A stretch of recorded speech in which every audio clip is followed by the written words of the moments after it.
Hey guys, welcome back to my channel. This is Jayashri and hope you guys are all doing fine.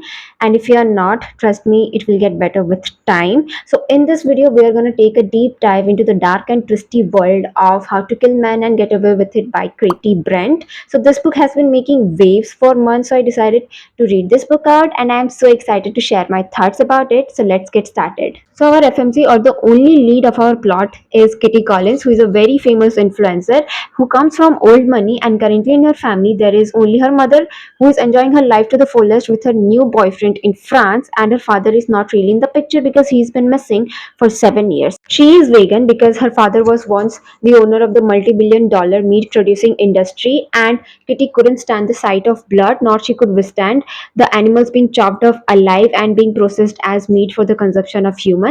Now remember this particular fact I have told you, because it may help you to connect the dots later or may shock you or surprise you later.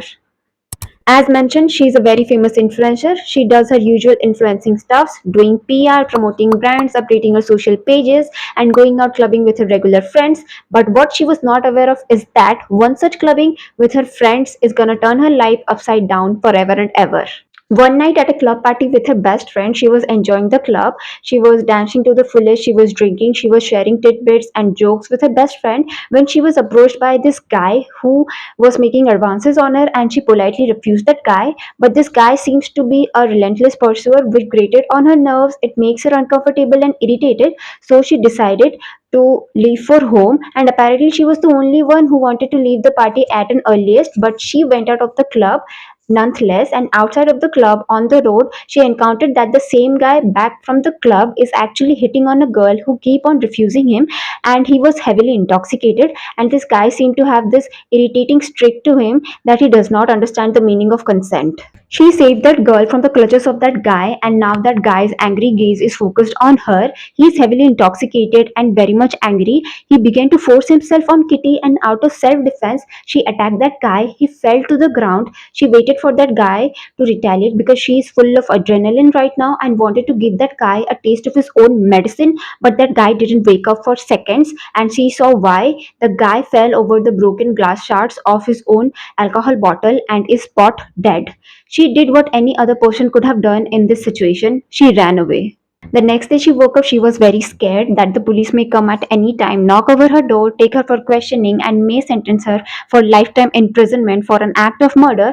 But surprisingly, none of this happened. Instead, she came across a news where a dead man's body has been found near a club, and the reason behind his death is declared as intoxication. He was heavily induced in alcohol, so because of that, he probably had a misstep. Hearing this, Kitty was relieved, but she was not at all shocked nor traumatized life for taking someone's life. She was happy that she killed a leech of a man, a pervert in a society, and she got an instant thought, an instant tube light, that why not to start killing men such like him again.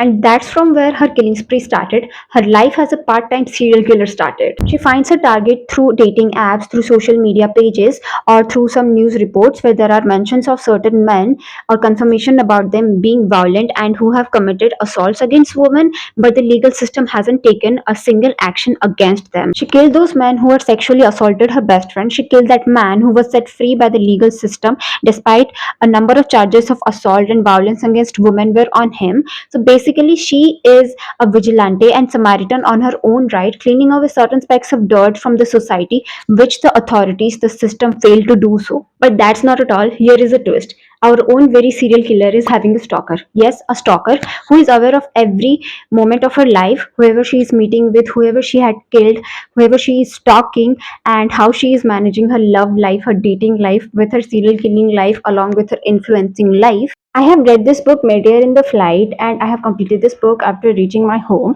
And the only after effect of this book was that I couldn't eat or touch non-veg food for 1.5 months, and you can additionally add 2 months extra because of some festivals. And look at the sheer contrast here. Previously, she mentioned that she couldn't withstand the sight of blood, nor she could see the sight of animal being chopped off alive. But presently, she killed a man, then afterward chopped off him into pieces, while the blood sprayed over all over her body. Still, she didn't feel a tinge of remorse. Instead, she is feeling pure satisfaction, pure fresh joy. This book also has a sequel, I Bet You Would Look Great in Your Coffin, where Kitty is in currently a murder sobriety for months because in previous book she accidentally killed an innocent man instead of her target and it is still haunting her. This book also has its next sequel, aka the third book, which is gonna come in next year 2026 in the month of August. So here are the list of books where the FMC's character development is similar to that of Kitty's. It's not a mandatory read for all of you guys, nor it is a book recommendation. It is the list that I had made earlier after I was done reading this book. So let's see what are the books. A Beauty Queen's Guide to Murder and Mayhem by Kristen Burt, You Would Look Better as a Ghost by Joanna Wallace, Sweet Pea by CJ Squishy, How to Get Away with Murder by Tom Barnett, Serial Killer's Guide to Marriage by Asia McKay. That's all. So that's all for now in today's video. If you guys like this video, do hit the like button. Don't forget to share your thoughts in the comments below. Also, do subscribe to the channel for more bookish related content. Till then, stay tuned. Bye bye.